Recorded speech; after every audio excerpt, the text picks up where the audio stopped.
وقت گزرتا گیا اور زندگی نے رخسار کو اس کے صبر، حوصلے اور محنت کا انعام دے دیا۔ وہ عورت جس نے بکریوں کے ساتھ دن گزارے، جس کے ہاتھوں میں محنت کی مہک بسی تھی، آج ایک مثالی عورت بن چکی تھی۔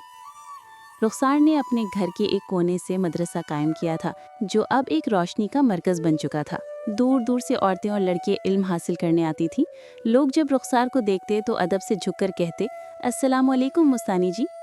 اس کی نرمی، دانائی اور عاجزی سب کے دلوں کو چھو لیتی تھی۔ فیض اللہ اب ایک اچھے عہدے پر فائز تھا۔ اس نے ہمیشہ اپنی ماں کے خوابوں کو حقیقت میں بدلنے کی کوشش کی۔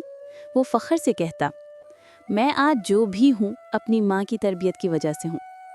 خوشی کی شادی ایک نیک اور محبت کرنے والے شخص سے ہو چکی تھی۔ اس کا گھر بھی سکون، ہنسی اور احترام سے بھرا ہوا تھا۔ وہ اکثر ماں سے ملنے آتی اور کہتی، امی، آپ کی زندگی ہی میری سب سے بڑی دعا ہے۔ وقت کے ساتھ ساتھ شاہد کے دل میں بھی نرمی آتی گئی۔ اس نے اپنی جہالت، اپنی تلخی اور اپنے رویے پر غور کیا۔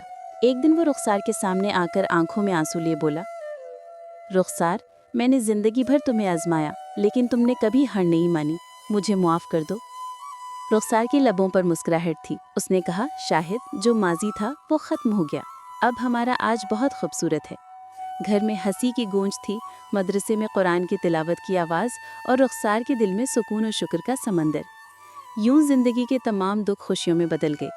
رخسار، شاہد، فیض اللہ اور خوشی سب محبت، عزت اور سکون کے سائے میں ہنسی خوشی رہنے لگے۔ آخر میں رخسار نے اپنی ڈائری کے آخری صفحے پر لکھا، اللہ جب آزمائش دیتا ہے تو ساتھ ہمت بھی دیتا ہے، اور جو صبر کرے وہ آخر کار روشنی تک پہنچ ہی جاتا ہے۔ پھول۔